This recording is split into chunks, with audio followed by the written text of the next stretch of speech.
Crack the wellness code foundation में आपका स्वागत है। CWC, जिसे क्रैक द वेलनेस कोड के नाम से भी जाना जाता है, एक आंदोलन है जो 2018 में भारतीय प्रवासियों के बीच आधुनिक जीवन शैली से जुड़े विकारों को संबोधित करने के उद्देश्य से India community centre, silicon valley, USA के तत्वाधान में शुरू किया गया। भारत में जीवन शैली विकारों के बढ़ते प्रचलन को देखते हुए इस मुहिम को भारत में लाने की आवश्यकता महसूस की गई। इसी उद्देश्य से हमने 2020 में CWC इंडिया चैप्टर लॉन्च किया।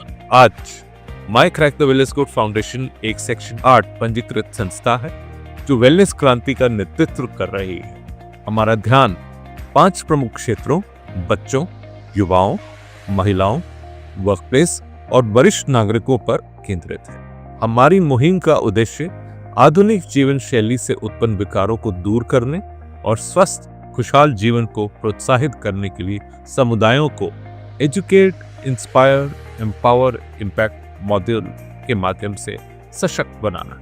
हमारे प्रमुख वर्टिकल्स हैं बच्चों के लिए वेलनेस कार्यक्रम। हमारे कॉम्प्रिहेंसिव स्कूल हेल्थ प्रोग्राम ने जयपुर, हापुड़ और अनूपशहर जैसे शहरों में 2000 से अधिक छात्रों, उनके परिजनों और शिक्षकों को वेलनेस के लिए प्रेरित किया। इस प्रोग्राम के जनक और हमारे knowledge partner doctor Rahul Mehra, जो कि UNESCO chair for global health education के भारत प्रतिनिधि है, के सहयोग से समग्र स्कूल वेलनेस के नए मानक स्थापित कर रहे हैं। यह तो बस शुरुआत है। हम हर साल इस प्रयास को और अधिक व्यापक बनाने के लिए प्रतिबद्ध हैं। युवाओं के लिए कार्य। हमारे वेलनेस कार्यक्रम युवाओं को तनाव, चिंता और हानिकारक जीवन शैली से उबरने में सहयोग कर रहे हैं। शीर्ष शैक्षणिक संस्थानों में आयोजित उच्च प्रभाव वाले कार्यक्रमों के माध्यम से हमने उनके एक स्वस्थ, खुशहाल और रोग मुक्त जीवन की ओर प्रेरित किया है। महिलाओं के लिए वेलनेस कार्यक्रम। महिलाओं के स्वास्थ्य और वेलनेस से जुड़े उन मुद्दों को संबोधित करना हमारा उद्देश्य है जो अक्सर अनदेखे रह जाते हैं। प्रमुख सामाजिक संगठनों की साझेदारी में हमने अब तक 2500 से अधिक महिलाओं तक अपनी बात पहुंचाई है। 2025 तक हमारा लक्ष्य 10,000 महिलाओं तक पहुंचने का है। वर्कप्लेस वेलनेस कार्यक्रम, डेस्कटॉप योगा और वेलनेस पेप टॉक जैसे सफल कार्यक्रम आयोजित, जिनमें 1200 से अधिक कर्मचारियों ने भाग लिया। 2025 में हम इस पहल को 5 अन्य संस्थानों तक विस्तारित करने की योजना बना रहे हैं। वरिष्ठ नागरिकों के लिए कार्यक्रम। हमने वृद्धाश्रमों के साथ साझेदारी कर कई उपयोगी कार्यक्रम आयोजित किए। हमारे मंच पे बहुत से मेगा इवेंट्स का हमने आयोजन किया। हर साल हम वेलनेस और समसामयिक विषयों को लेकर मंच तैयार करते हैं। हमारे वार्षिक मेगा इवेंट्स जैसे ग्लोबल हैप्पीनेस फोरम, आयुर्वेद 2.0 और वे टू फिट जैसे सफल कार्यक्रमों का आयोजन किया। इस साल बच्चों पर विशेष ध्यान केंद्रित करते हुए हम स्वस्थ बचपन, खुशहाल जीवन नामक एक परिवर्तनकारी पहल शुरू कर रहे हैं। इसका उद्देश्य स्कूली बच्चों को स्वस्थ और खुशहाल भविष्य की ओर प्रेरित करना है। हमने अब तक 100 से अधिक वेबिनार आयोजित किए हैं, जिनके माध्यम से हमने ऑफलाइन, ऑनलाइन और सोशल मीडिया के जरिए 15 लाख से अधिक लोगों तक अपनी बात पहुंचाई है। हमारे मंच पर डॉक्टर, डाइटिशियन, मनोवैज्ञानिक, फिजियोथेरेपिस्ट समेत 60 से अधिक विशेषज्ञ अपने विचार साझा कर चुके हैं। आइए आप भी इस वेलनेस मूवमेंट से जुड़े, वेलनेस का रहस्य खोलने के इस मिशन में हमारे साथ मिलकर एक स्वस्थ, खुशहाल भविष्य का निर्माण करें। आइए क्रैक द वेलनेस कोड का हिस्सा बने। नमस्कार, अभिनंदन, स्वागत है crack the wellness code India chapter और राजस्थान हॉस्पिटल द्वारा आयोजित वृद्धावस्था और वेलबींग के इस स्पेशल वेबिनार में। अभी तक हमने 3 पड़ाव पार किए हैं। आज जो है हम चौथे सत्र में हैं। पहले हमने जाना कि एज जो है वो एक नंबर है और अगर सही लाइफस्टाइल रखी जाए, खान पान रखा जाए, तो हर उम्र का आनंद बहुत ही अच्छे तरीके से लिया जा सकता है। दूसरे सत्र में हमने बात की थी मल्टी मॉर्बिडिटी और पॉलीफार्मेसी की, मतलब जो उम्र के साथ में बीमारियों का बोझ बढ़ जाता है, दवाइयाँ का हमारे पास में जमघट लग जाता है, तो उसको कैसे मैनेज करें। तीसरे सत्र में, मतलब पिछले सत्र में हमारी चर्चा हुई थी कि जो उम्र के साथ में एक भूलने की आदत हो जाती है, तो उस भूलने से क्या परेशानियां हो जाती हैं और उसको इंडिविजुअल लेवल पे और केयर टेकर के लेवल पे कैसे मैनेज किया जा सकता है। आज हम बात करने जा रहे हैं कि उम्र के साथ जो एक चीज जुड़ी हुई है कि जैसे फॉल बहुत होते हैं, चोटिल बहुत हो जाते हैं, तो जब कोई इंसान इस तरह से गिर जाता है बुजुर्ग, तो क्या उसकी परेशानियां हो जाती हैं, और इस तरह से हम उनको संभालें कैसे। और इस बारे में हमारे साथ चर्चा करने के लिए राजस्थान हॉस्पिटल की बहुत ही कहना चाहिए जानी मानी हमारी जो अतिथि विशेषज्ञ हैं, जिनसे आप पिछले सत्रों में भी मुलाकात कर चुके हैं। जी हाँ, आपने ठीक पहचाना, डॉक्टर ममता सैनी जी। और जो कि एक बहुत ही सौम्य व्यक्तित्व की धनी है, और उनका ज्ञान का भंडार तो बहुत ही असीमित है। और उनसे बात करके हमें बहुत अच्छा लगता है, और हम उनके बहुत आभारी हैं कि उन्होंने अपने व्यस्त शेड्यूल में से हमें समय दिया है कि हम आपके लिए ये जो सेशन है वो लेके आ पाए। और साथ ही वो हमें समय समय पे गाइड भी करती हैं कि किस तरह से इस सेशन को और ज्यादा रोचक और ज्ञानवर्धक बनाया जा सके। तो डॉक्टर सैनी, आपका बहुत बहुत स्वागत है, अभिनंदन है। और इसके पहले कि हम ये सत्र शुरू करें, मैं आपसे ये जानना चाहूंगी कि फॉल की जो बात होती है ओल्ड एज से रिलेटेड, तो क्या ये एक सामान्य सी घटना है, और इसका हम अगर पूरे वर्ल्ड के उसमें सिनारियो में देखें तो इनका इंसिडेंस वगैरह क्या होता है। जी doctor Saini, please. Namaste, ma'am. Thank you so much for your kind words and for moderating our session. And it's really an honor to be part of this webinar series. आज का जो टॉपिक है older age में वो है fall, जो कि बहुत ही इम्पोर्टेंट है। क्यों? There is a quote by professor Bernard. It takes a child 1 year to acquire independent movement and 10 years to acquire independent mobility. An older person can lose both in a day. तो हम देख सकते हैं कि fall कितना एक significant impact छोड़ता है ओल्ड एज में। अगर फॉल के बाद में बहुत ज़्यादा इंजरीज नहीं है, उसके बाद में भी बहुत सारे साइकोलॉजिकल इफेक्ट होते हैं, लेकिन अगर एक ओल्डर एज में फॉल होता है और उसके बाद में अगर आपको सिग्निफिकेंट इंजरी है, आपको कोई फ्रैक्चर्स हो जाता है, ब्रेन इंजरी हो जाती है, तो आपका जो मेन एम है लाइफ का, जो इंडिपेंडेंट आप अभी तक रह रहे हैं, that all is converted to the dependency. तो एक सिंगल कुछ सेकंड्स का, कुछ मिनट्स के फॉल्स के कारण आपकी पूरी लाइफ का जो सिनेरियो है, उसमें आपकी पर्सनल लाइफ, प्रोफेशनल लाइफ, आपकी इंडिपेंडेंसी, हेल्दी एजिंग, सबका सब इफेक्ट होता है। अगर हम बात करें कि फॉल होता क्या है, तो fall is an event that results in a person coming to rest inadvertently on the ground, floor और अदर लोअर लेवल। फॉल एक पर्सन को सिंपल सेम फ्लोर पे भी हो सकता है, जिसमें कि उसका जो सेंटर ऑफ बैलेंस है उससे वो लो लेवल पे आ जाता है। और इसके जो प्रिविलेंस की बात करें तो वर्ल्ड गाइडलाइन फॉर फॉल्स 2022 के according fall is the first leading cause of injury and injury related death in older people. And world wide अगर इसकी प्रिविलेंस की बात की जाए तो 26.5% प्रिविलेंस देखा गया है।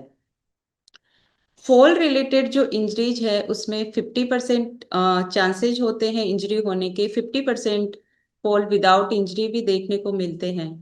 और जो 50% इंजरीज हैं उसमें 18% सीरियस इंजरी होती हैं, और इसमें आपका 2% हिप फ्रैक्चर भी इंक्लूड होता है।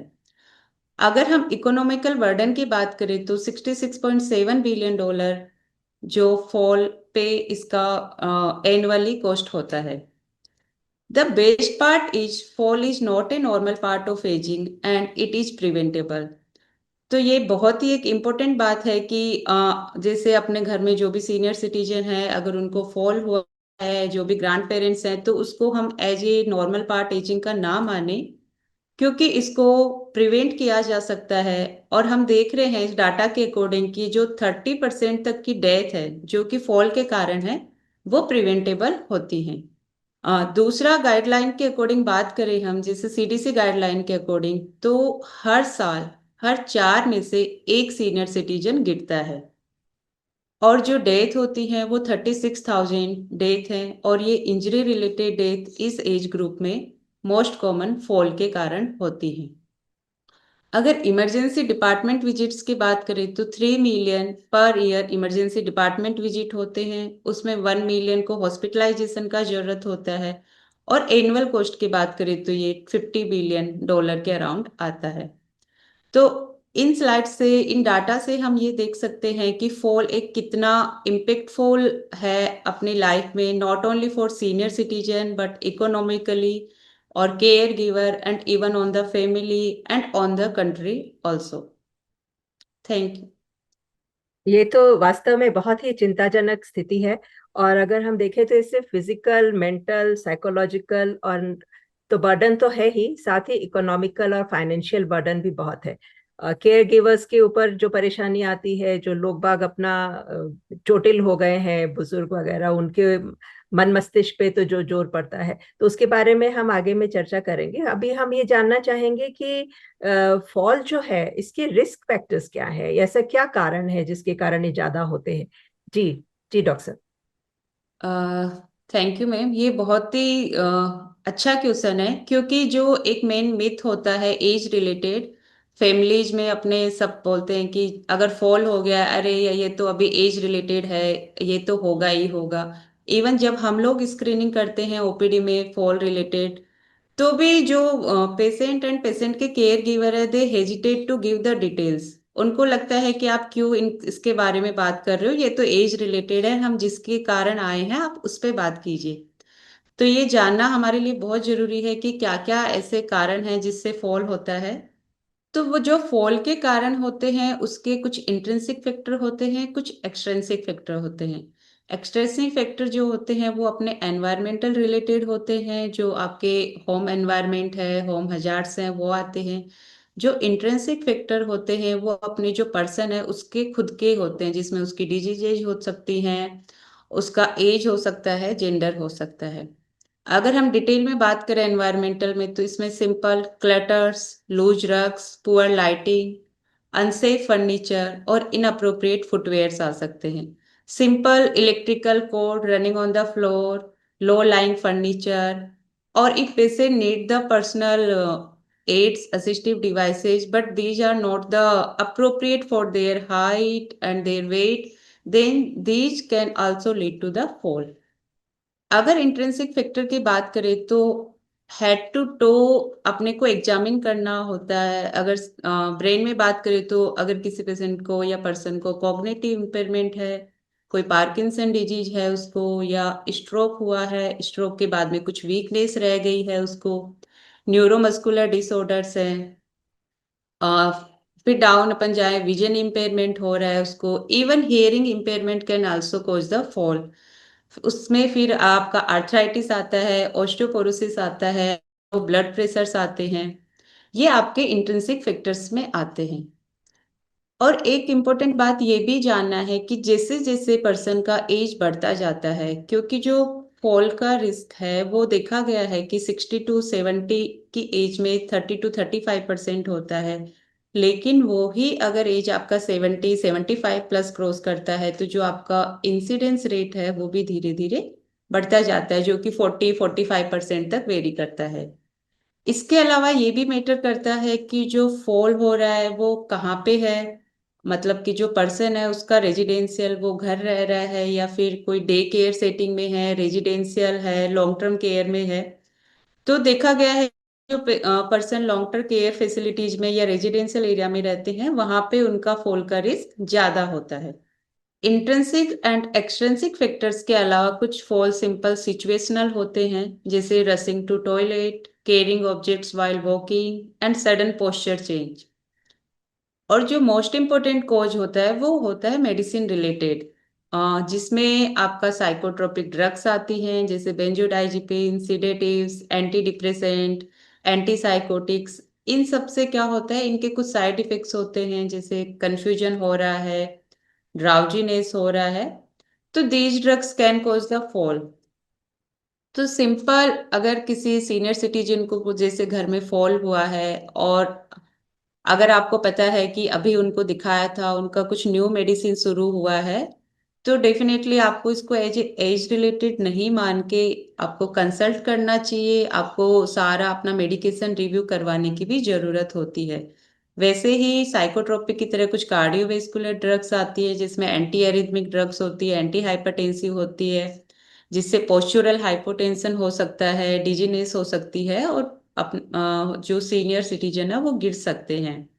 एंटी कोलिनर्जिक ड्रग्स के कारण भी कंफ्यूजन होता है, और कुछ सिंपल मसल रिलैक्सेंट और इवन एंटी हिस्टामिनिक्स ड्रग्स के कारण भी आपका सिडेशन इम्बेलेंस होके पर्सन फॉल हो सकता है। तो यहाँ हम देख रहे हैं कि केवल डिजीजेज नहीं, बल्कि simple environmental, simple drug modification, बहुत छोटी छोटी चीजें हैं जिनके कारण फॉल के जो रिस्क हैं वो अपने सीनियर सिटीजन में बढ़ जाते हैं। बहुत सुंदर बात कही आपने। अधिकतर देखा है कि ओल्ड एज में खाना ठीक से पचता नहीं है, और कुछ खाने में आ गया या किसी ने कुछ किया और उनको लूज मोशन हो जाए तो भागते रहते हैं, और आम तौर पे ये जल्दबाजी के अंदर में वो उनकी गिरने की घटनाएं बहुत ज्यादा हो जाती हैं। कई बार होता है कि बाहर बरसात हो रही है और आप जल्दी जल्दी चलना चाहते हैं, आपसे बैलेंस बना नहीं और आप गिर गए, या आपने चप्पल जो थी या जूता जो था वो थोड़ा सा जल्दी में बड़ा पहन लिया और फिर आपका बैलेंस नहीं बना। तो ये गिरने की घटनाएं बहुत ही कॉमन हो जाती हैं। तो मेरा अपने बुजुर्गों से, अपने सीनियर सिटीजन से यही आग्रह है कि इस बात को माने, स्वीकार करें कि अब आप बड़े हो रहे हैं, उम्र हो रही है, तो दूसरे की मदद लेने में या कुछ हेल्प लेने में कोई नुकसान नहीं है। और थोड़ा धीरे आराम से पैर जमा के फिर ही तभी आगे बढ़ें, तो हम इससे काफी आराम मिल जाएगा। और आपने बहुत अच्छी बात बोली कि जो लोग ये दवाइयां लेते हैं वो बिस्तर से उठते समय बहुत ध्यान रखें, एकदम से ना उठें। क्योंकि जैसे ही उठते हैं, जो आपने बोला पोस्चरल हाइपोटेंशन, कि उठने से जो चेंज ऑफ पोस्चर होता है तो तुरंत से ब्लड प्रेशर एकदम से ड्रॉप डाउन होता है। तो ड्रॉप डाउन होने से आपको चक्कर आ सकते हैं, आप गिर सकते हैं। तो इसका बहुत ध्यान रखें। तो ये तो बहुत ही अच्छी बात आपने बताई, और मुझे पूरी उम्मीद है कि हमारे सीनियर सिटीजन जो इस बात को सुन रहे हैं, या हमारे जो भी दर्शक इस बात को सुन रहे हैं, वो इसका पूरा ध्यान रखेंगे। तो आगे हम बढ़ते हैं और हम आपसे जानना चाहेंगे कि इस तरह से जो चोटिल हो जाते हैं, गिर जाते हैं, तो उसकी कॉन्सिक्वेंसेस क्या है, हम उनको कैसे समझ सकते हैं? जी डॉक्टर। यस मैम, फॉल्स के जो कॉन्सिक्वेंसेज हैं वो केवल फिजिकल नहीं होते हैं, वो psychological, functional, social and economical सब टाइप से होते हैं। जो मोस्ट डेंजरस कॉन्सिक्वेंसेज हम फॉल का देखने को मिलता है वो होता है हिप फ्रैक्चर। क्योंकि इस एज में जितने भी हिप फ्रैक्चर होते हैं उनका 90% जो कोज होता है वो है फॉल, रेदर देन की रोड ट्रैफिक एक्सीडेंट या अदर रीजन। तो हम सिंपल देख सकते 90% हिप फ्रैक्चर सिंपल फॉल के कारण हो रहे हैं। और एक बार हिप फ्रैक्चर होने के बाद में उसके नेक्स्ट ईयर जो मोर्टेलिटी होने के चांसेज है उस पर्सन में, वो भी 20 to 30% नॉर्मल पॉपुलेशन के कंपेरेटिवली इंक्रीज हो जाते हैं। तो ये तो सबसे डेंजर कॉम्प्लिकेशंस में माना जाता है। उसके अलावा अगर आपका वर्टिब्रल फ्रैक्चर, रिस्ट फ्रैक्चर, ये सब भी हो सकते हैं, या हेड इंजरी हो है, जैसे हेमेटोमा बन सकता है, सबड्यूरल हेमेटोमा, या ट्रॉमेटिक ब्रेन इंजरी भी देखने को मिलती है, या सिंपल ब्रूइज या सॉफ्ट टिश्यू इंजरी देखने को मिलती है। और इनके कारण जो पर्सन है उसका मॉर्बिडिटी एंड मोर्टेलिटी के chances comparatively to general population बढ़ता जाता है। सेकंड, हम बात करें फंक्शनल। एक बार फॉल हो गया है आपका, अगर आपको कोई फ्रैक्चर हुआ है या नहीं भी हुआ है, तो आपको जो आपकी फंक्शनलिटी है, क्योंकि उसके बाद में जो साइकोलॉजिकल इम्पेक्ट आ जाता है कि नहीं नहीं मैं गिर जाऊंगा क्योंकि मैं पहले भी गिर गया था। तो वो जो पर्सन है वो अपनी जो एक्टिविटी है वो धीरे धीरे रेस्ट्रिक्ट करना शुरू कर देता है। पहले वो सोशल गैदरिंग में जाना बंद करता है, फिर वो धीरे धीरे अपने जो एक्टिविटी ऑफ डेली रूटीन है उसमें भी थोड़ा थोड़ा रेस्ट्रिक्शन करना शुरू कर देगा। उससे ओवरऑल आपका जो मोबिलिटी इंडिपेंडेंस है उसमें डिक्लाइन आता है, और धीरे धीरे जो आपका असिस्टिव डिवाइस जिनको हम बोलते हैं केन वॉकर, उनका नीड भी बढ़ता जाता है। साइकोलॉजिकल में फियर ऑफ फॉल के अलावा एंजाइटी, डिप्रेशन एंड जो कॉन्फिडेंस है वो भी कम होता जाता है। सोशल में हमने बोला कि जब एक बार फॉल हुआ है उनको फियर ऑफ फॉल डेवलप होता है, और अगर इंजरीज हुआ है उसके बाद में तो आपका ट्रीटमेंट और उसके रिकवरी में टाइम लगता है, तो स्लोली स्लोली वो जो पर्सन है वो सोशल विड्रॉ होना शुरू कर देता है और आइसोलेशन में जाने लगता है। उससे फैमिली एंड कम्युनिटी में पार्टिसिपेशन भी धीरे धीरे कम आ जाता है। ये तो आपका इंडिविजुअल पर्सन पे डिपेंड, पर्सन के रिलेटेड आपके कॉन्सिक्वेंसेज है। अगर हम फैमिली वाइज देखें तो इकोनॉमिकल बर्डन, जो इकोनॉमिकल बर्डन है वो डायरेक्टली तो आपका, अगर जैसे कोई फ्रैक्चर हुआ है तो उसके ट्रीटमेंट में या हॉस्पिटलाइजेशन के खर्चे के रूप में होता है। इनडायरेक्ट बर्डन होता है कि जैसे अगर किसी ओल्ड एज का फ्रैक्चर हो गया है, अगर उसको बेड रिडन का जरूरत है, तो जो केयर गिवर है उनका जो काम हैम्पर होता है, या कई बार तो बहुत को अपनी जॉब से लीव लेना पड़ता है या फिर जॉब भी छोड़नी पड़ती है उनकी देखभाल करने के लिए। तो इनडायरेक्ट जो कॉस्ट है वो भी बहुत ज्यादा बढ़ती जाती है। तो एक फाइनेंशियल बर्डन जो कि फैमिली पे और कंट्री पे एक सिंपल फॉल के कारण बढ़ता जाता है। हाँ, बहुत अच्छी बात बताई आपने। यहाँ पे एक बात और मैं कहना चाहती हूँ, जो आपने पहले वाले उसमें बताई थी, कि जो आदत होती है कि मैं ये काम कर लूँ, मैं वो काम कर लूँ, और एक साथ 10 चीजें हाथ में पकड़ करके भी चलने की कोशिश यस। करते हैं, और फिर उससे बैलेंस लूज करके गिर जाते हैं। और हिप फ्रैक्चर जितने कॉमन हो गए हैं उसके कारण जो एडमिशन्स होते हैं, अगर हम देखें ऑर्थोपेडिक डिपार्टमेंट में, तो ज्यादातर जो है वो ओल्ड एज फॉल के ही हैं जो कि हिप फ्रैक्चर को करते हैं। और इस समय में एक बात और है कि उम्र के साथ में आपकी हीलिंग उतनी अच्छी नहीं होती, तो बेड रिडेंसी जो होती है वो काफी बढ़ जाती है।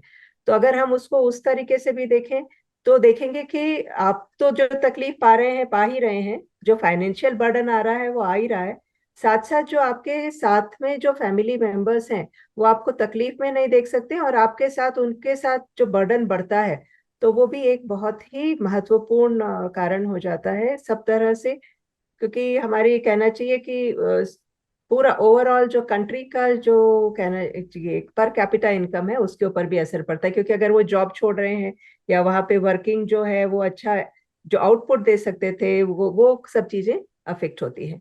तो बहुत ही सुंदर तरीके से आपने बताया। तो ये यहाँ पे एक बात आ रही थी कि फियर ऑफ फॉलिंग, तो ये जो फियर है ये और कैसे कैसे असर डालता है? क्या सिर्फ गिरने का ही रहता है या और भी कुछ इसका इम्पेक्ट हमको देखने को मिलता है? जी। देखिए, फियर ऑफ फॉल एक सिग्निफिकेंट फैक्टर है आफ्टर फॉल, जिसके कारण कि पूरा एक विशियस साइकिल आपका शुरू होता है। एक पर्सन को फॉल हुआ है, ही और she develop the fear of fall की नहीं मैं दोबारा गिर जाऊंगा या गिर जाऊंगी, फिर वो अपना आप रेस्ट्रिक्शन करना शुरू करते हैं। उससे आपका जो मसल मास है, आपकी जो स्ट्रेंथ है वो और धीरे धीरे पुअर होता जाता है और डीकंडीशनिंग आती है, और फिर वो और इंक्रीज करता है फॉल रिस्क का। तो जो फियर ऑफ फॉल है, it could be cause and it could be the consequences of fall. इसको डिफाइन किया जाता है simple concern about the falling. अगर हम इसका प्रिविलेंस का बात करें तो 20 to 40% overall fear of fall देखने को मिलता है ओल्डर एज में। और जो पर्सन एक बार फॉल हो चुके हैं उसमें तो इसका प्रिविलेंस डबल तक हो जाता है, जो कि 40 to 73% तक वेरी करता है। सिंपल, जैसे फॉल का रिस्क एज के साथ साथ बढ़ता जाता है, वैसे ही फियर ऑफ फॉल का रिस्क भी ओल्डर एज के साथ साथ बढ़ता जाता है। फीमेल जेंडर के साथ में जिनको पहले से फॉल हो चुका है, या जिनकी फिजिकल परफॉर्मेंस ओवरऑल लो है, और अगर उनको कुछ न्यूरोसाइकोलॉजिकल सिम्टम्स हैं जैसे डिप्रेशन है, एंजाइटी है या कॉग्निटिव इम्पेयरमेंट है, तो ये रिस्क भी और बढ़ जाता है। कॉन्सिक्वेंसेज की बात करें तो जो अभी हमने बोला, लॉस ऑफ इंडिपेंडेंस होती है, डीकंडीशनिंग होती है, और जो सब्सिक्वेंट फॉल होने के चांसेज है वो भी बढ़ता जाता है। और टोटल देखें तो ओवरऑल जो क्वालिटी ऑफ लाइफ है और जो पर्सन की इंडिपेंडेंस है वो सब हैम्पर होता है। जो पर्सन है वो डिपेंडेंट होने लग जाता है अदर्स पे।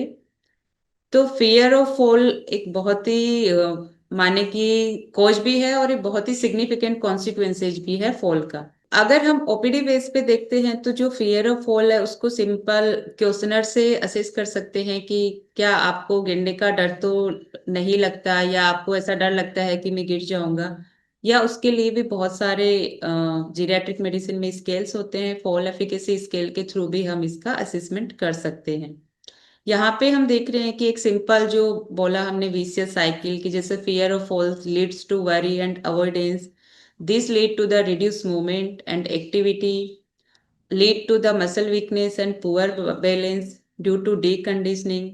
और उससे जो कॉन्फिडेंस है वो कम होता जाता है, डिपेंडेंसी है वो बढ़ती जाती है, जो एक्टिविटी ऑफ डेली लिविंग्स है वो रेस्ट्रिक्ट होती जाती है, सोशल विड्रॉ होना शुरू हो जाता है, और ओवरऑल मिला के जो पूरा फंक्शनलिटी होता है एक पर्सन का वो हैम्पर होता है, और ओवरऑल जो है वो डिक्लाइन की साइड जाता है, और दोबारा से वो फॉल करने के चांसेस भी बढ़ा देता है। तो हमें फॉल के साथ साथ अगर किसी को फॉल नहीं भी हुआ है लेकिन फियर ऑफ फॉल भी है, तो उसको भी असेस करके इंटरवेन करने का उतना ही जरूरत होता है। बहुत सुंदर बात। जी। और ये आपने सही कहा कि महिलाओं में जो है फॉल की रेट ज्यादा होती है। इसका एक कारण ये भी है कि वो घर के कामों में इतनी उलझी रहती हैं कि अपने बारे में नहीं ध्यान देती हैं। उन्हें लगता है कि हाँ वो सबका ध्यान रख सकती हैं, सब कुछ कर सकती हैं, और उस चक्कर में गिर जाते हैं। तो ये तो हमने जाना कि फियर जो है वो बहुत ही खतरनाक है। गिरे तो वो तो ठीक है, जो आप गिरे हैं, पर जो दूसरे को गिर के देख के जो डर बैठ गया है, या खुद के गिरने से जो डर बैठ गया है, तो उसका असेसमेंट हम कैसे कर सकते हैं कि असेसमेंट ऑफ फॉल, ये कुछ अभी आप बात कर रहे थे कि जीरियाट्रिक्स में एक बहुत ही अच्छी ये असेसमेंट का हमारे पास में एक फॉर्मूला है। तो please share this formula with our audience also. Geriatric OPD में जो भी पर्सन आता है उसका कोमोर्बिडिटी तो मैनेज करना ही होता है, और जो भी पर्सन आता है उसको कोमोर्बिडिटीज तो पता होता है कि मुझे शुगर इतने दिनों से है, या मुझे हाइपरटेंशन इतने दिनों से है, या मेरे हार्ट का सर्जरी हुआ है, ये सब उनको पता होता है, ये दवाई चल रही होती है। लेकिन हमें क्या डिफरेंट करना होता है, हमें एक कॉम्प्रिहेंसिव जीरियाट्रिक असेसमेंट करना होता है, जिससे कि हम उनकी जो हिडन प्रॉब्लम्स है वो फाइंड आउट कर सके और ओवरऑल इनकी क्वालिटी ऑफ लाइफ को बेटर कर सके। उसी में एक फॉल असेसमेंट भी होता है। बहुत बार मतलब जिनको एक बार फॉल हो चुका है लेकिन कोई इंजरी नहीं हुई है सिग्निफिकेंट, वो लोग अपने फिजिशियन के पास में फॉल रिपोर्ट भी नहीं करते हैं। तो ये हमारी साइड से भी बहुत इंपॉर्टेंट होता है कि हम fall assessment as a screening tool के रूप में भी उसको यूज करें। तो इसके असेसमेंट को सिंपल एक सिंगल क्वेश्चनर है कि क्या आप लास्ट के 1 साल में गिर चुके हैं। अगर आंसर यस होता है तो वो भी फॉल की स्क्रीनिंग में पॉजिटिव माना जाता है। इस एक सिंपल क्वेश्चनर का स्पेसिफिसिटी काफी अच्छा है लेकिन सेंसिटिविटी इतना अच्छा नहीं है। उसके लिए आप, अगर आपके पास ओपीडी में टाइम है तो आप 3Q क्वेश्चनर यूज कर सकते हैं, जिसमें ये 3 क्वेश्चंस होते हैं, like have you fallen in the past year, do you feel unsteady while standing और वॉकिंग, और do you have worries about falling. अगर इन 3 क्वेश्चनर में एक का भी रिस्पॉन्स पॉजिटिव होता है तो उसको फॉल स्क्रीनिंग के लिए हम लोग पॉजिटिव मानते हैं। अगर एक तो आपका स्क्रीनिंग हो गया है कि जिनको फियर ऑफ फॉल है या इसके बेस पे पॉजिटिव है, एक सिंपल पेशेंट जिनको ऑलरेडी फॉल है, कुछ इंजरी हुई है, वो भी आपके ओपीडी में आते हैं कि हाँ मुझे, मैं गिर गया था, ये फ्रैक्चर हुआ था। तो इस टाइप से दो दो तीन कैटेगरी आपकी बनती है कि इनका हमें असेसमेंट करना है। अगर हम इसमें डायग्राम में देखें तो अगर किसी को कोई फॉल नहीं है या फिर जो पर्सन है वो आपके स्क्रीनिंग क्वेश्चनर पे नेगेटिव आता है, तो उसका detailed fall assessment generally advice नहीं करते, उसको सिंपल फॉल प्रिवेंशन के लिए बता दिया जाता है। जो भी हमारे एक्सरसाइज प्रोग्राम है, बैलेंस गेट कोऑर्डिनेशन है, उनकी ट्रेनिंग दी जाती है। लेकिन जो पर्सन ये आपके स्क्रीनिंग क्वेश्चनर पे पॉजिटिव आता है उसका हमें डिटेल्ड फॉल असेसमेंट करना होता है। डिटेल्ड फॉल असेसमेंट में आपका गेट एंड बैलेंस भी असेस करना होता है। गेट एंड बैलेंस के लिए भी बहुत सारे स्केल्स यूज किए जाते हैं, जैसे gait simple gait speed check कर सकते हैं, जैसे कि अगर वो 0.8 मीटर पर सेकंड से कम होती है तो उसको लो गेट स्पीड माना जाता है। एक टग टेस्ट होता है जिसको timed up and go test कहते हैं। अगर वो भी 15 सेकेंड से ज्यादा आता है तो उसका गेट इम्पेयर्ड माना जाता है। इन गेट बैलेंस के अलावा उनका मेडिकेशन रिव्यू करना होता है, विजुअल एक्यूटी चेक करना, उनका कोग्निशन, कोई मेमोरी का इश्यू तो नहीं है, उनका मसल का स्ट्रेंथ देखना, और उनका हार्ट का भी हमें चेक करना होता है। अगर आप सस्पेक्ट कर रहे हो कि कोई एरिथमिया हुआ है या फिर कोई हार्ट आपका कोई वॉल ब्लॉक तो नहीं है, या पोस्चुरल हाइपोटेंशन, ये आपको बेसिक मेडिकल सारा इवेलुएट करना होता है। अगर आपको इसमें कुछ भी नहीं मिलता है तो the cause of fall could be the home hazards. तो हम एक एनवायरमेंटल जो होते हैं हैजार्ड्स उसका भी असेसमेंट इसमें करते हैं। और फिर उसका जो इंटरवेंशन है वो डिपेंड करता है कि हमें क्या कारण मिला है। जैसे सिंपल अगर कोई मेडिकेशन लग रहा है कि अभी अभी न्यू कोई ड्रग शुरू हुई है, उसके कारण डिजीनेस होके फॉल हुआ है, तो हमें ड्रग का डोज कम करना या उसका अल्टरनेट कुछ है वो देना है। अगर हमें मिलता है कि उसको तो भाई रिदम का डिसऑर्डर है कुछ है, तो उसके अकॉर्डिंग पेसमेकर या उसका ट्रीट करना होता है। कोई होम हैजार्ड्स है तो होम मॉडिफिकेशन हमें करने होते हैं। पोस्चुरल हाइपोटेंशन है तो उसका ट्रीटमेंट करना होता है। तो इस तरीके से एक ये पूरा हमारा फॉल का स्क्रीनिंग, उसका असेसमेंट और उसका इंटरवेंशन किया जाता है। बहुत सुंदर। ये तो बहुत ही डिटेल है। अच्छा, हमारे दर्शक हमें बताएंगे कि हमने जब ये सी वेबिनार का आपके पास में इनवाइट भी भेजा था और जो उसके रजिस्ट्रेशन आपने किए थे, तो उसके साथ में ही एक फॉर्म का लिंक भी था। ये था असेसमेंट जो अभी आपने देखा, आपने समझा, और डॉक्टर ममता सैनी जी ने बहुत ही अच्छे तरीके से बताया। तो उम्मीद है आपने वो फॉर्म असेसमेंट भर दिया होगा, और अगर नहीं भरा है तो कृपया जल्दी से आज जरूर से भर दें, और जिससे हम आपको असेस कर पाएं, और अगर उससे संबंधित कुछ सुझाव हैं तो हम उनको आपको बता सके, और जिनका की करेक्शन टाइमली किया जा सके। तो भूलना, तो उसको भरना बिल्कुल मत भूलिएगा। तो अब एक्सट्रिंसिक फैक्टर की जो बात हो रही थी कि हम अपने घर को, अपने परिवार को कैसे सुरक्षा प्रदान कर सकते हैं, क्या चेंजेस ला करके कर सकते हैं, तो उसके बारे में हम जानकारी लेते हैं। डॉक्टर ममता, इस बारे में आप हमारे दर्शकों का ज्ञानवर्धन कीजिए जी। अभी हमने मैनेजमेंट में देखा कि इसका फॉल का एक डिटेल्ड असेसमेंट होता है, उसके बेस पे हमें जो भी कोज फाइंड आउट आता है उसका हम ट्रीट करते हैं। तो मेडिकल ट्रीट तो हमारी साइड से होता है, लेकिन उसके अलावा कुछ कुछ होम सेफ्टी मॉडिफिकेशंस भी बहुत इंपॉर्टेंट होते हैं। और जितने भी पेशेंट फॉल के साथ ओपीडी में आते हैं उनमें मोर देन 50% के जो कोज होता है फॉल का वो सिंपल होम हैजार्ड्स ही होते हैं। तो ये हमें देखना बहुत जरूरी है कि घर पे हम क्या क्या मॉडिफिकेशन करें जिससे कि हम अपने बुजुर्गों को, सीनियर सिटीजन्स को फॉल होने से रोक सके। तो उसमें होता है एक तो लाइटनिंग। तो जो लाइट है वो प्रॉपर होना चाहिए, ब्राइट लाइट होनी चाहिए, स्पेशली नाइट टाइम में। जैसे कोई सीनियर सिटीजन है, उसको वॉशरूम जाना है, तो बेड से लेके वॉशरूम तक के जाने का जो उतना भी आपका रास्ता है उसमें प्रॉपर लाइटिंग की सुविधा होना चाहिए। उसका जो स्विच है वो जनरली हम एडवाइस करते हैं कि अगर बेड के पास में ही स्विच है, ताकि वो जैसे ही बेड से उठ रहे हैं तो वो स्विच प्रेस करे और वो प्रॉपर लाइट उनका हो जाए। सेकंड तो जो है वो होता है फ्लोर्स एंड पाथवे। तो रास्ते में जो भी है, जो उनका डेली एक्टिविटीज की काम होते हैं, उस एरिया में जो उनका लिविंग एरिया है उसमें हमें ध्यान रखना है कि कोई भी अगर क्लटर है, रग्स है, वॉकवे है, तो उनको अपन जो क्लटर है उनको रिमूव करे, रग्स को भी सिक्योर करे, और जितना भी उनका लिविंग एरिया है वो क्लियर होना चाहिए। थर्ड पॉइंट पे आता है स्टेयर्स या स्टेप्स।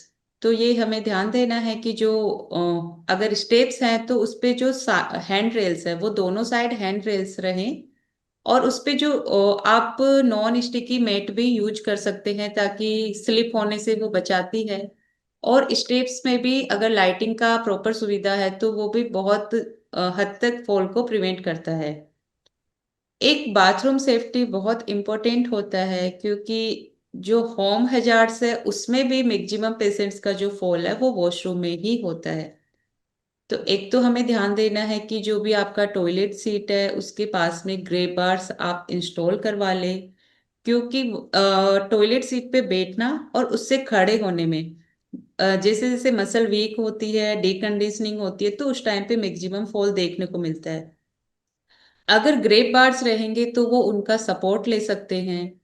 उसके अलावा वॉशरूम में जो देखना है कि नॉन स्लीपी मेट्स आप यूज करें। और अगर जिनको उठने में बैठने में बहुत ज्यादा दिक्कत है, टॉयलेट सीट आपको लग रहा है कि बहुत लो लेवल पे है, तो आप एक टॉयलेट सीट को भी रेज कर सकते हैं। उसके लिए सेपरेट टॉयलेट सीट आपको मिल जाती है, जो आप प्रीवियस वाले के ऊपर ही लगा सकते हैं, और उसके साथ में हैंड रेस्ट भी यूज कर सकते हैं। इसके अलावा बेडरूम एडजस्टमेंट आते हैं, जिसमें बेड साइड लैंप्स जो हमने अभी बात की, जो भी उनका पर्सनल आइटम्स है, जैसे फोन है या कोई डायरी पेन या उनके स्पेक्स हैं, या अगर कोई हियरिंग एड्स कर यूज करते हैं, तो वो भी रीचेबल डिस्टेंस पे होने चाहिए। उसके अलावा अगर फिर भी हमें लगता है पेशेंट का असेसमेंट पे कि उसको बैलेंस या गेट के इश्यू हैं, तो हम उनको वॉकिंग एड्स एडवाइस करते हैं, जिसमें केन्स हो सकता है, चेयर्स हो सकती हैं, वॉकर होता है।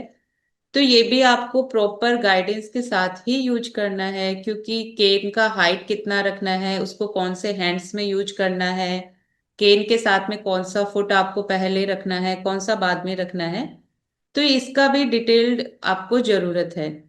इसके अलावा simple outdoor railing, contrast tape आप यूज करा लगा सकते हैं, जैसे जो भी घर में या तो बर्तन है या फिर आपकी स्टेप्स है उनपे, तो उसको रिकॉग्नाइज करना और ये सब में बहुत इजी हो जाता है।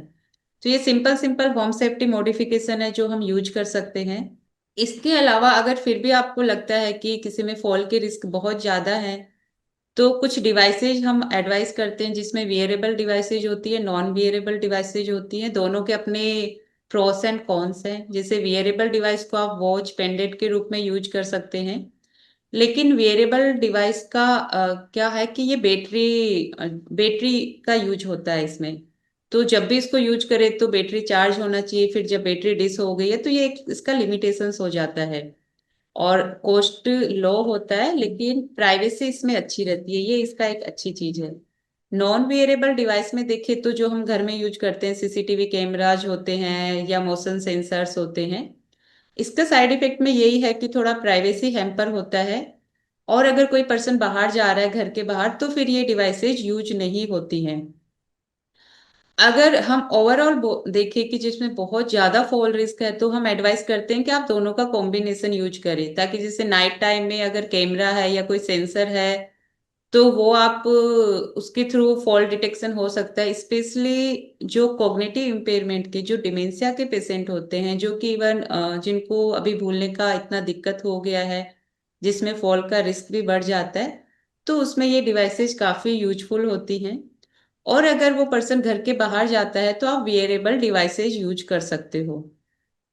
ये जो डिवाइसेज होती हैं, इनका सिंपल जो मैकेनिज्म है वो है कि ये फॉल्ट डिटेक्ट करती हैं।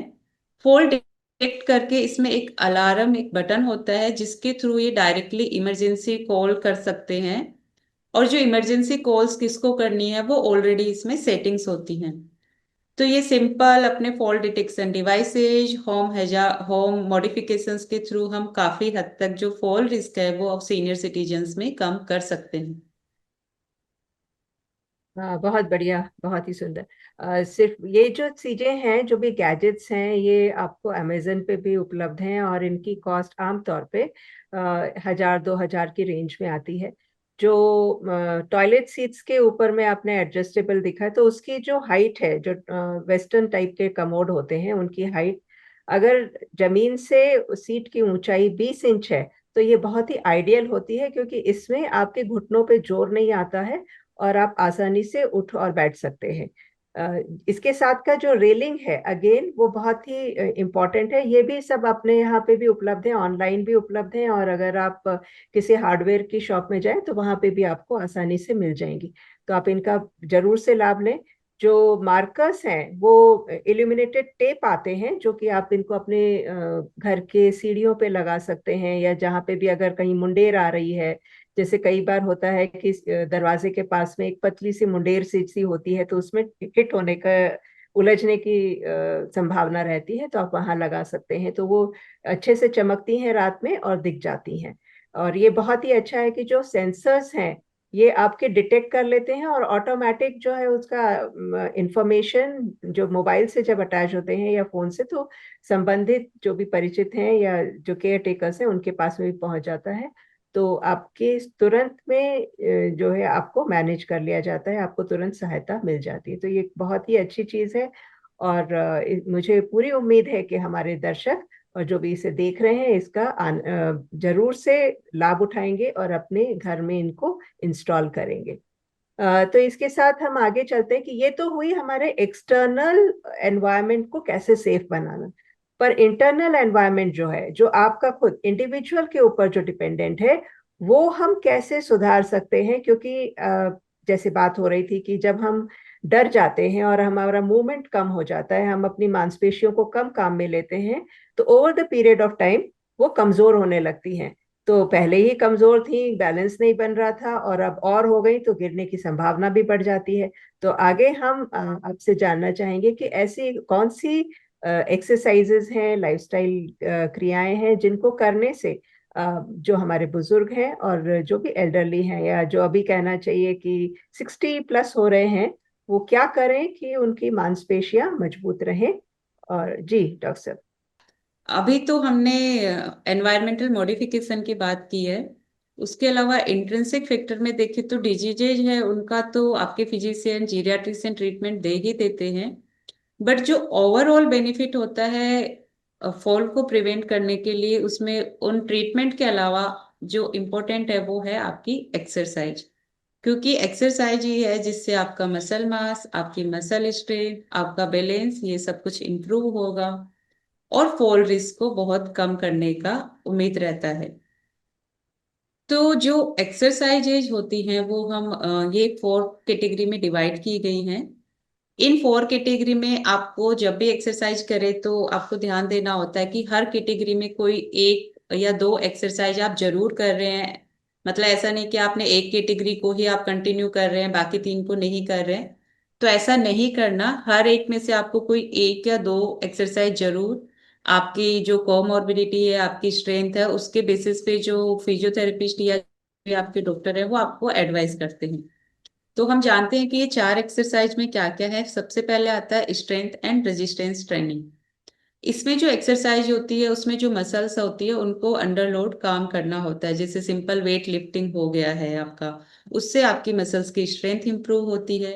सेकंड आता है एरोबिक एंड कार्डियोवेस्कुलर ट्रेनिंग, जैसे simple walk, cycling and dancing से ये आपकी कार्डियोवेस्कुलर ट्रेनिंग होती है। बैलेंस ट्रेनिंग बहुत इंपॉर्टेंट होती है फॉल प्रिवेंशन में, जो कि बैलेंस एंड कोऑर्डिनेशन को चैलेंज करते हैं। और ये 2 टाइप से होती है, स्टैटिक भी हो सकती है, डायनेमिक एक्सरसाइजेज भी होती हैं। एक फ्लेक्सिबिलिटी ट्रेनिंग होती है जो कि आपकी मसल्स और आपके जो जॉइंट्स हैं उनकी रेंज को इम्प्रूव करने के लिए होती है। इसमें आपके योगा एंड स्ट्रेचिंग आती है। अगर हम रिकमेंडेशन की बात करें तो जो आपकी एरोबिक फिजिकल एक्टिविटी है वो कम से कम 150 मिनट पर वीक बोलते हैं, और वो भी मॉडरेट इंटेंसिटी की होनी चाहिए। अब मॉडरेट इंटेंसिटी का मतलब होता है कि जो आपकी हार्ट बीट है वो फास्टर हो रही है और you can breaking a sweat but you are still involve in the conversation. तो ये जो इंटेंसिटी है ये मॉडरेट इंटेंसिटी की होती है और कम से कम 150 मिनट पर ए वीक रिकमेंड होती है। अगर अपन स्ट्रेंथनिंग एक्सरसाइज की बात करें तो इसको भी कम से कम 2 या 2 से ज्यादा दिन पर वीक करना चाहिए। बैलेंस एक्सरसाइज को कम से कम 3 डेज या उससे ज्यादा हमें पर वीक करना चाहिए। और अगर कोई सीनियर सिटीजन या ऐसा है कि बहुत ही ज्यादा फ्रेल है, बहुत ही ज्यादा मसल लॉस है उसका, बिल्कुल एक्सरसाइज नहीं कर सकता, तो भी ये कोशिश उनका रहना चाहिए कि जितने वो फिजिकल एक्टिव रह सकते हैं, जितना अपना काम खुद से कर सकते हैं उतना उनको करना चाहिए। नेक्स्ट हम बात करेंगे कि क्या क्या बेसिक्स एक्सरसाइज हैं जो हम घर पे कर सकते हैं। आमंत्रित करूंगी हमारे डायरेक्टर जो हैं शरद कामरा जी को कि वो आए और इन एक्सरसाइजेस को फिजिकली करके दिखाएं, जिससे कि जो हमारे दर्शक हैं वो उसको आसानी से समझ सके और उसका लाभ ले सके। तो आपका स्वागत है शरद जी। Thank तो you so much. so we have got our yoga expert from CWC, Sharad ji. so हम शुरू करते हैं। तो ध्यान दें, जब भी आप अपने मसल ट्रेनिंग की बात करते हैं तो शरद जी आप कुर्सी पे बैठ के उठने बैठने का बता दीजिए उनको। यस। तो जब भी आप बैठते हैं कुर्सी पे तो अपनी पीठ को पूरा कुर्सी के बैक से लगाएं जिससे कि आप अच्छे से रहें और हाथों का सहारा लेके खड़े हों। जो कुर्सी है उसके हाथों पे अपने हाथ का पूरा सहारा लेके और तभी खड़े होंगे। पहले आप बैठेंगे अच्छे से पीठ पे, पीठ को पूरे से पीछे चिपका दीजिए जिससे कि आपकी बैक स्ट्रेट हो। और अब खड़े होते समय आपके जो घुटने हैं वो आपके पंजे से ज्यादा दूर नहीं जाए, थोड़ा सा पैरों को सामने रख लें, पंजे पे वजन दें और हाथों के सहारे से हाथों को अच्छे से पकड़ के उस पे वजन दे के खड़े होइए। देखिए, बिल्कुल सही। इसी तरह से आपको होना है। एक बार और दोबारा दिखा देते हैं आपको। अच्छे से अपने पैरों को पहले जमीन में जमा लें, फुट को एकदम फर्मली प्लेस करें और अपने हाथों का सहारा लें। हाथों को कुर्सी के हाथों पे जमाते हुए सामने की तरफ से धीरे से खड़े हो और अपने पैरों पे वजन दे दें। बिल्कुल सही। और अब इसी को आपको करना है कम से कम 5 से 10 बार रोजाना, या जितनी बार भी आप कर सकें जब भी आप बैठते हैं। तो उसको पहले तो आप शुरुआत में हाथ का सहारा लेके करेंगे और फिर बिना सहारे के। तो शरद जी आपको बता रहे हैं कि बिना सहारे के कैसे उठा बैठा जाता है। जी शरद जी। तो अब सो बिना सहारे के तो आप अपने थोड़ा हाथों सा, को अपने घुटने पे रख सकते हैं और खड़े हो सकते हैं। पर यस, ध्यान रखें आपके पैर अच्छे से हाथ जमे जो है हुए हों। घुटनों पे, आपके थाइस पे है, आप वहां रखें और पैरों को थोड़ा सा पीछे लें, हल्का सा, बहुत ज्यादा नहीं, हल्का सा पीछे लें। टो पे आपका जो लोड बेयरिंग कैपेसिटी है वो भी अच्छा है, you don't have to bother about it. थोड़ा सा पीछे रखेंगे तो गेटअप इज इजी। ये देखिए। और यही अगर पूरा आगे पैर ले आऊंगा पूरा, तो उठने में दिक्कत आएगा, आपके हिप्स भी लोड लेंगे, आपके घुटने भी लोड लेंगे।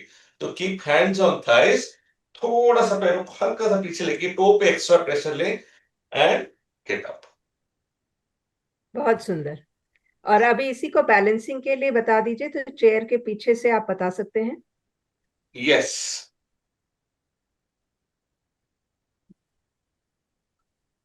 सो अक्सर बैलेंस की जो प्रॉब्लम आती है, खड़े होने में दिक्कत होता है, एक तरफ का बैलेंस नहीं बनता है, तो बहुत अच्छी अच्छी एक्सरसाइजेस हैं वन लेग बैलेंस को सीखना। तो पहले तो आप हाथ अपने रख लें कुर्सी पे। The weight of the object should be heavy. तो अगर हैवी रहेगा तो वो फर्म रहेगा, हिलेगा डुलेगा नहीं, आपका बैलेंस गड़बड़ नहीं होगा। तो पहले दोनों हाथ दोनों पैर अच्छे से ग्रिप में है, और फिर आप पहले पैर को ऊपर उठाएं, दायां पैर ऊपर उठाएं, you lifted the right leg up, and then see if you can lift your hands up. Count of 3 4 5 जो भी है शुरू में स्टार्ट विद करें। लग रहा है बैलेंस लूज कर रहे हैं, वापस हाथ नीचे लाएं, पैर नीचे लाएं। Then you can do it with the other leg. बायां पैर ऊपर उठाया, अभी हाथ जो है कुर्सी पे ही है, धीरे धीरे छोड़ा, देखा कब तक बैलेंस बनता है। फिर नहीं बने, हाथों को पहले लाएं कुर्सी पे और पैर को साथ में नीचे ले आए। So this is something which you can do for balance, learning to balance yourself. And this is very good exercise and you should do at least twice a day. बहुत सुंदर। इसमें हिप टचिंग वाला भी बता दीजिए। Hip touching? या मतलब heal to hip. हाँ. Heel and toes we can say. अच्छा, okay. In the same. So when you lift your leg up, देखें आप हाथ अगर पकड़ पा रहे हैं पैर को, और हील अगर हिप को टच कर पा रही है, look at it this way. एक हाथ से हमने कुर्सी को पकड़ा हुआ है, दूसरे हाथ से हमने जो पैर मोड़ा हुआ था उसी साइड के हाथ से हमने उसको पकड़ा हुआ है। You can count for few seconds and keep breathing in and out, and then as you exhale you release. Similarly with the other leg, बाएं हाथ को पीछे लेकर गए, बाएं पैर को ऊपर उठाए को पकड़ा, दाएं हाथ ने अच्छे से ग्रिप पकड़ा हुआ है कुर्सी का, you are holding the chair with the right hand, keep breathing in and out, long deep breath, and as you exhale you release. Yes. और अब हम देखते हैं कि बैलेंसिंग के लिए हम वॉकिंग किस तरह से करके अपना इम्प्रूवमेंट कर सकते हैं।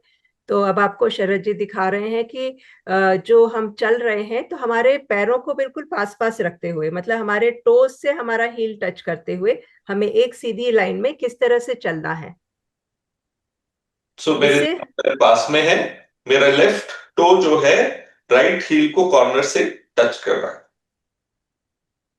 Now left is forward, right toe is touching the left heel from the corner. Again, again. Slowly इसको चलाएंगे, फिर वापस आना हो तो या तो बैकवर्ड वॉक करें, बहुत अच्छा है, नहीं तो कोई बात नहीं, यू कैन जस्ट टर्न 1 2 1 2। अभी आप नीचे देख करके चलेंगे और फिर जैसे जैसे आपका बैलेंसिंग इंप्रूव होगा तो आप सामने देख के चल सकते हैं। इससे जो है वेस्टिबुलर सिस्टम आपका जो है और वर्टाइगो की जो प्रॉब्लम होती है, बैलेंसिंग इश्यूज होते हैं, सेरिबेलम का जो प्रॉब्लम होता है, वो सब करेक्ट होता है। तो एक बहुत ही अच्छा है। अभी शरद जी ने बताया आपको फॉरवर्ड वॉक, और अब इसी में वो बैकवर्ड वॉक बताएंगे आपको कि आप उल्टा कैसे चल सकते हैं। पीछे की तरफ आपको चलना है, तो आप पीछे की फॉरवर्ड एंड बैकवर्ड दोनों। पहले फ्लैट में बता दीजिए शरद जी पहले, फिर उसके बाद में on the toes and on the heal.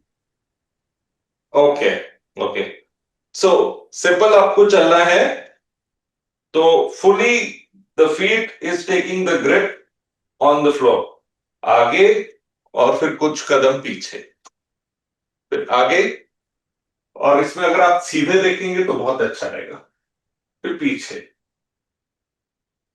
इसको एंटी एजिंग वॉक भी कहा जाता है, बैकवर्ड वॉकिंग को।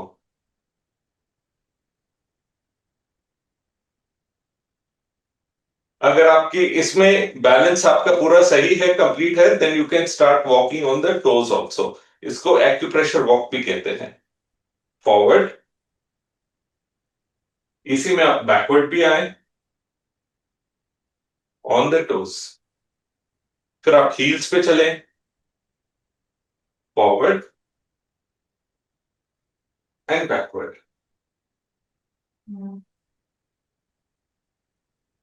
सो this is toe to heel and heel to toe walk. बहुत सुंदर, बहुत अच्छा बताया आपने। और साथ में हम इसके कुछ हैंड मूवमेंट्स भी कर सकते हैं जो कि सूक्ष्म व्यायाम कहलाते हैं। तो आप रिस्ट मूवमेंट कर सकते हैं, आप शोल्डर मूवमेंट कर सकते हैं, ये आपके पूरा होल बॉडी होते हैं। और नेक का मूवमेंट भी हम कर सकते हैं, तो अभी आपको बता देंगे। हाँ, ये साइडवेज टर्न करना है एंड फॉरवर्ड एंड बैक। दाएं कंधे पे लाए, सांस करते हुए गर्दन बीच में छोड़ते हुए बाएं कान को बाएं कंधे के पास लेके जाए, राइट एंड लेफ्ट। इसमें सबको ध्यान देना है कि आपको कंधा नहीं उचकाना है, कंधे को ऊपर नहीं करना है, आपको कान को कंधे के पास लाने की कोशिश करनी है। ये एक बहुत ही अच्छी एक्सरसाइज है जो उम्र के साथ में सर्वाइकल का प्रॉब्लम होता है उसके लिए। So forward and backward movement. And if you do it with breath, the impact will be better. Breathe in, go back, breathe out, forward, chin to the chest. Breathe in back, breathe out, forward, chin to the chest. बहुत सुंदर, thank you शरद जी, आपका बहुत बहुत आभार। आपने बहुत अच्छे से हमारे दर्शकों को ये बताया। इसमें एक चीज मैं ऐड करना चाहूंगी कि जब आप चलते हैं सो बी केयरफुल, आप पैरों को अच्छे से जमा के चलें, वजन दे के चलें, और प्रारंभ में आपकी निगाह नीचे रहनी चाहिए। आप देखते हुए चलें कि आपका बैलेंस ठीक से हो रहा है कि नहीं। और फिर जैसे जैसे आपका कॉन्फिडेंस आ जाएगा, आपका स्ट्रेंथ आ जाएगी, तो आप सामने देखते हुए चलें। फिर बैकवर्ड वॉक की कोशिश करें, बैकवर्ड चलें, पर धीरे, आराम से। और आप सच जानिए, अगर आप ये एक्सरसाइजेस को करते हैं तो आपका जो स्ट्रेंथ है वो पैरों की इतनी अच्छी आ जाएगी कि गिरने का चक्कर कम से कम हो जाएगा। और अगर आप बैंत का सहारा लेके चलते हैं, केन का सहारा लेके चलते हैं, या वॉकर का सहारा लेके चलते हैं, तो वो भी धीरे धीरे आपका छूट जाएगा। तो ये बहुत ही अच्छे हैं और आपके रेडी ये रेफरेंस तीन के लिए। एक्सरसाइजेस डॉक्टर रश्मि ये भी बता देते हैं, heel raises, march in place, sideways walking. हाँ, ये भी बता दीजिए। Yes, we start with heel raises. जी, करिए। So, as you already have a chair, आपके पास कुर्सी है, अब धीरे से टोज पे आ जाएं और अपनी हील्स को, एड़ियों को ऊपर उठा लें। सांस भरते हुए ऊपर उठाएं, छोड़ते हुए वापस हील्स नीचे। You can continue this doing couple of times. Breathe in up, breathe out down, up, down, up, down, up, down. This you can do couple of times, and then if you do not have a chair, अगर आपके पास कुर्सी नहीं है, आप दीवार का सहारा लेके जो है वन लेग स्टैंड्स जो है कर सकते हैं। Simply just keeping the hands on wall, हाथों को जो है आप दीवार पे रखें, एक उठाएं, जितनी देर तक उठा सकते हैं उठाएं, फिर दूसरा कर ले। You can keep changing. तो इससे भी बैलेंस का आपका बहुत अच्छा फ्लो बन सकता है। एंड देन आप इसी में वो टोज का भी बता दीजिए, टोज पे standing on the toes, alternate toe and heel. Yes, और जो हम अभी टोज और हील्स वाली एक्सरसाइज कर रहे थे, तो टोज पे हम आ गए, हील्स पीछे से उठी हुई हैं, फिर धीरे से नीचे ले गए, फिर से ऊपर उठाया, जितना उठा सकते हैं हील्स को अकॉर्डिंग टू योर कैपेसिटी, फिर नीचे, ऊपर नीचे, ऊपर नीचे। This is something again very good for you. अब लेटरल वॉक देखते हैं हम। यस, अब साइड वॉक्स कैसे करेंगे आप? बायां पैर, फिर दायां, बायां, फिर दायां, फिर वापस जाए, दायां, फिर बायां, दायां, दायां। ये बहुत सहज है करना, और इससे भी आपका बैलेंस बहुत अच्छा मेंटेन होता है। राइट, लेफ्ट, धीरे धीरे आपको लगे कि आप पेस इंक्रीज कर सकते हैं तो ही करिए, नहीं तो just go with your own pace. ये एक बहुत ही अच्छी क्रिया है, क्योंकि हम इस तरह से कभी भी पैरों को साइडवेज नहीं ले जाते, तो हमारी जो एब्डक्टर्स हैं हमारे पैर के, मतलब जो मांसपेशियां जो हमारे पैर को दूर ले जाती हैं, वो काम नहीं करती हैं, वो वीक होते जाती हैं। तो ये एक बहुत ही अच्छी क्रिया है और इसे सबको करना चाहिए, न सिर्फ बुजुर्गों को, बल्कि जो भी हमारे यंग दर्शक हैं वो भी इसको कर सकते हैं और इसका लाभ ले सकते हैं। जी शरद जी, आपको फिर बहुत बहुत आभार, धन्यवाद। आपने हमको इतने अच्छे तरीके से सारी क्रियाएं करके दिखाई, और इसके हमने जो भी ये क्रियाएं की हैं, ये कहना चाहिए सिर्फ एज रिलेटेड नहीं है, ये सबके लिए है, सबको इनको करते रहना चाहिए, क्योंकि उम्र जो है वो हर दिन हमारी बढ़ते जा रही है, हम हर पल हर क्षण बढ़ रहे हैं। तो अगर हम शुरू से ही इस क्रिया को करते हैं तो हमें उम्र के साथ होने वाली परेशानियों से जूझना नहीं पड़ता है। तो एक आपके लिए रेडी रेफरेंस है, यहाँ पे आप भी देख सकते हैं और दोबारा आप उस चीज को याद कर सकते हैं कि किस तरह से इनको किया गया था।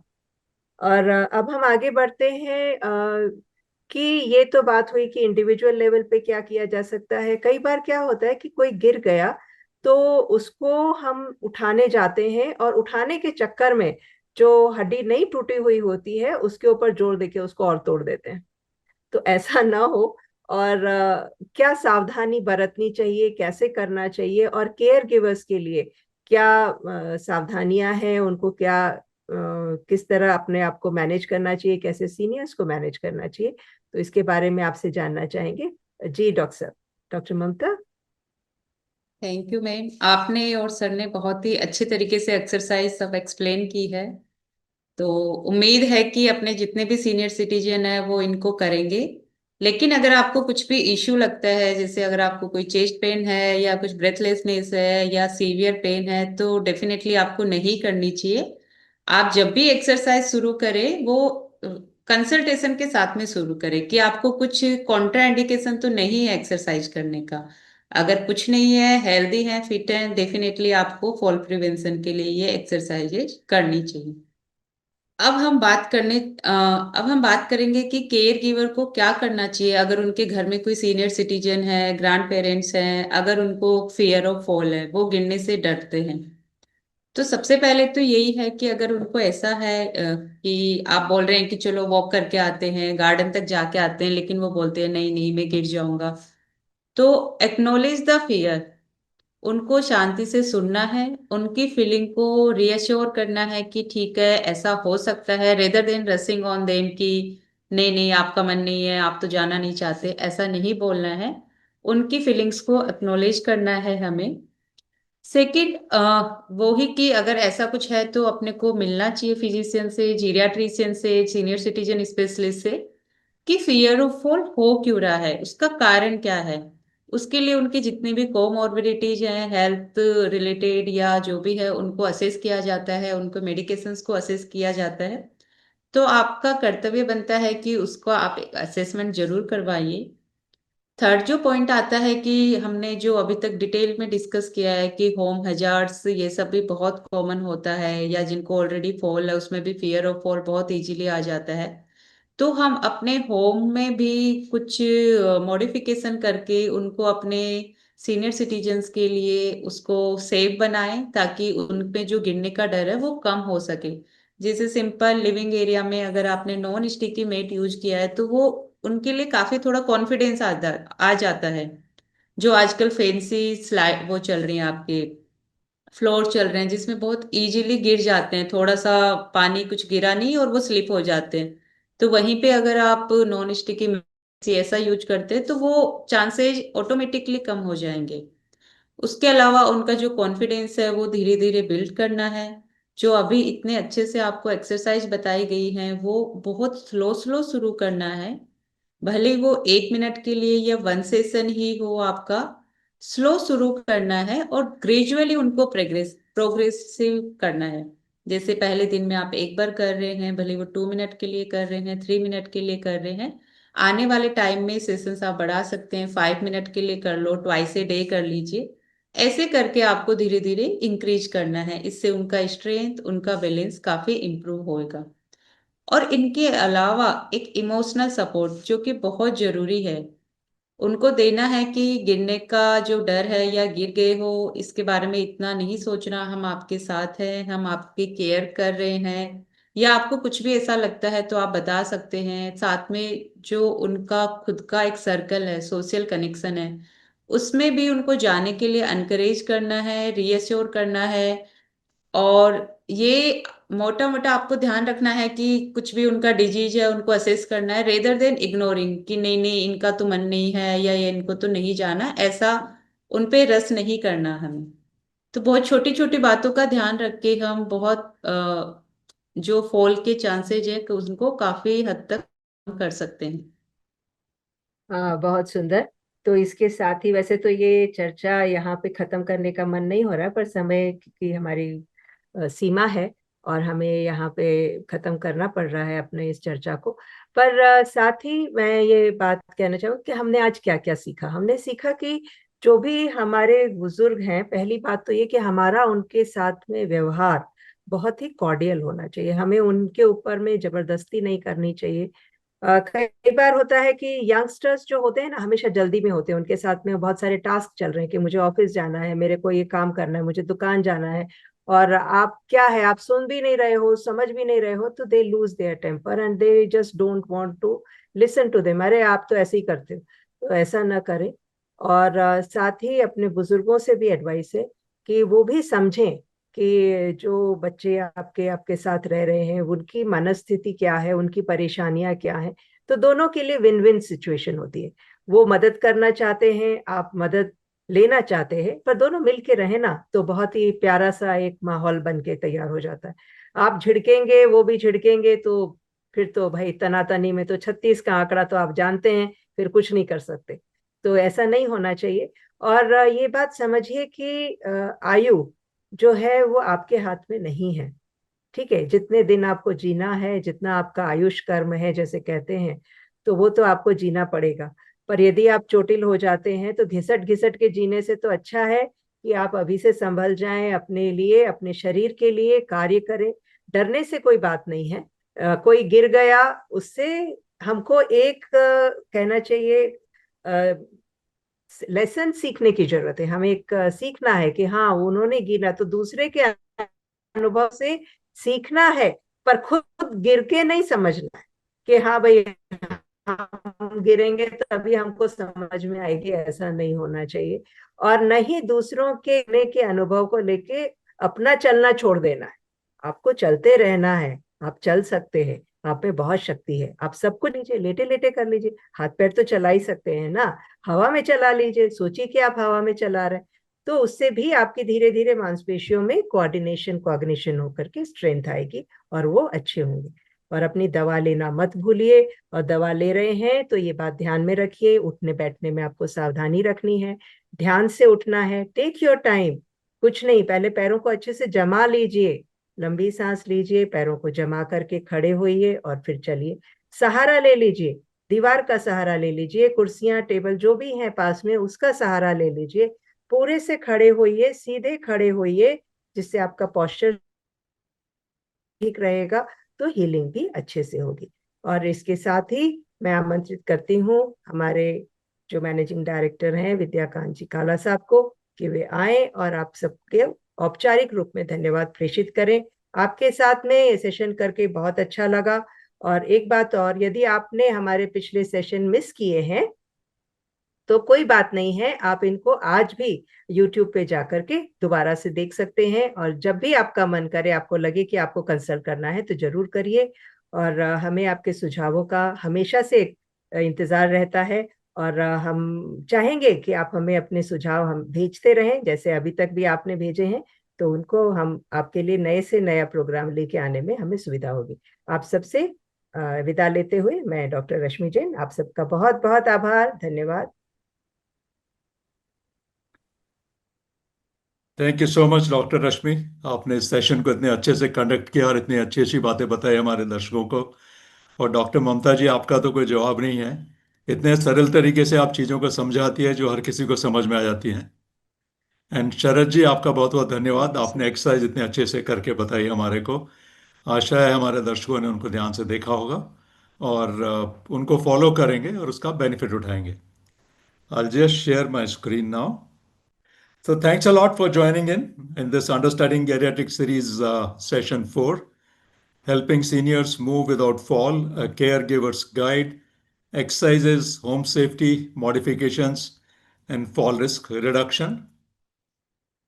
जैसा कि हम बार बार बता चुके हैं कि हम पूरी सीरीज कर रहे हैं इसके ऊपर, एल्डर केयर के ऊपर। पहले 3 तो हम ऑलरेडी कर चुके हैं, डॉक्टर रश्मि ने भी उसके बारे में बताया है। चौथी आज helping seniors move without fall के बारे में बात करी हमने। उसके बाद जो हमारी आने वाली सीरीज है उसमें है नंबर 5 पे smart nutrition and waxing care for aging loved ones. Then we have dignity care and safety for in the final years. Please इसको अपने आसपास में अपने एल्डर्स के साथ में शेयर कीजिए। अब बात आती है हमने आज क्या सीखा। थोड़ा डॉक्टर ने बता चुके, फिर भी मैं रिपीट कर रहा हूं। तो we learn about various risk factors for falls and also learned that these could be both environmental and personal. उससे पहले बात आती कि जानना क्यों जरूरी है हमारे लिए।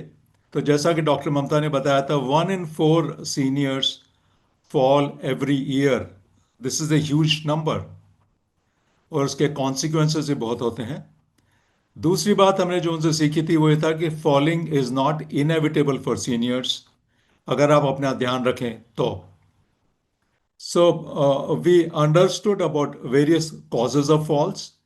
These could be situational, like rushing to do a task, or due medicines that we take as we age. We learned about consequences of falls. These could be physical consequences like fractures, or functional like decline in mobility, or psychological like it leads to enhanced fear of falling in us. It leads to anxiety. Then there are social consequences like we reduce our social life because we are fearful of falling. And of course, there is an increased economic impact in terms of financial outgo. Then we learnt about impact of fear of falling on one's personality, assessment of falling of seniors, as also management of falls by service providers. Assessment of falling बहुत अच्छी बात बताई doctor ममता जी ने. Let us learn it, understand it, and follow it.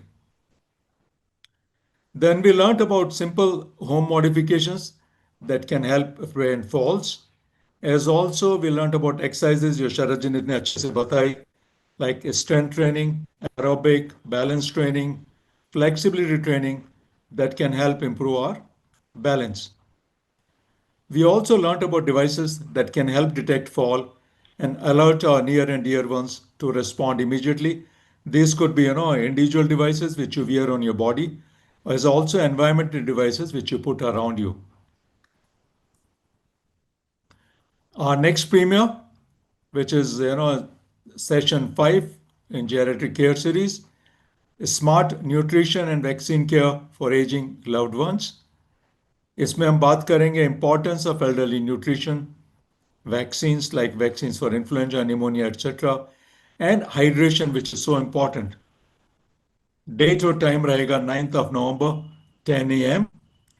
और speaker आपके जानी पहचानी doctor Mamta Saini जी. हमेशा हम बात करते हैं बुक रिकमेंडेशंस की, तो we are talking of 2 books here. One is Thoughtful Reflections, which is launched recently. Another one is How to Live Life SBOP Living for Life After 55 and 60. ये किताबें अमेजन पे उपलब्ध हैं, इनको लीजिए, इनका फायदा उठाइए. We have Wager University, my Correct the Wellness Code Foundation. जैसा कि आपको पता है, हम लोग सिविल लाइंस जयपुर में हैं. If you are interested in wellness, to work with team members in India and US, you want to contribute to societal welfare, you want to share your wellness story, then do call us on 9511540335 or write to us at info@indiamycwc.org. We like to thank our partners, strategic knowledge partners, IHMR University and IS University, community partners in JCF, MFJCF, geriatrics association of Jaipur. और इस series के लिए जो हम जेरेट्रिक series कर रहे हैं, इसमें हमारे पार्टनर्स हैं Emoha, elders first and also Rajasthan hospital. Let us see a short video on very caring Rajasthan hospital limited. Our patients come from all over with their attendants and well-wishers, dejected, stressed, fearful and panicking, spanning miles, looking for hope. This is their fight, and we are their wings. Our nurses give up themselves, their hearts, their minds, their hands, their time and talent, armed with experience, humbled with strength, dressing wounds and changing sheets, and calming nerves and keeping watch. These are the angels, and we are their wings. Our doctors trade in tomorrows. Their aim is no time. They sacrifice years to study in exchange for more days. They trade long nights to provide that split second of life. They learn and grind and push and discover, leading the way out of pain. These are the pilots, and we are their wings. People trust in our system, the breakthroughs, the work. They put their hearts and fate in our hands, all in the quest for quality care, all in the hope for health. That is their prayer, and we are its wings.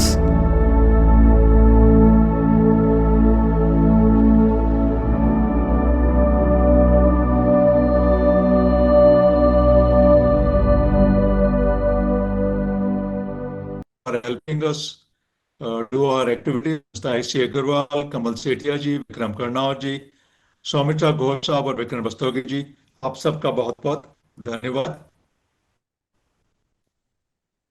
Team of doctors, doctor Sudhir Bhandari ji, doctor Sheela Nambiar ji जो हमारे advisers हैं, and then our doctor co chairs, doctor Sunil Jain, doctor Rashmi Jain जिन्होंने अभी इतने अच्छे से conduct किया इस वेबिनार को, and then doctor Chhavi Mehra.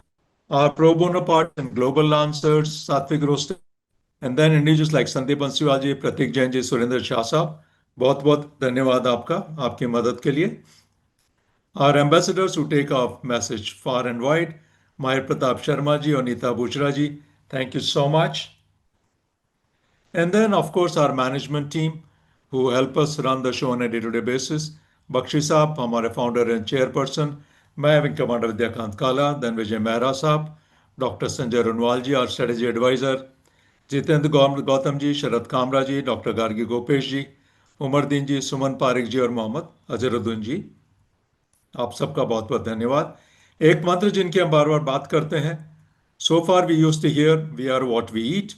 New mantra to remember is we are what we eat, metabolise, absorb and detox. तो इन सब का हमको ध्यान देना है। We are available on all social media platforms, so please join us on YouTube, follow us on Facebook, on Instagram, and also on LinkedIn. Once again, our next premier is Smart Nutrition and Vaccine Care for Aging Loved Ones. 9 नवंबर को सुबह 10 बजे। Speaker आपकी जानी पहचानी doctor Mamta Saini ji. My crack the wellness code foundation की तरफ से आप सबका एक बार बहुत बहुत धन्यवाद ज्वाइन करने के लिए।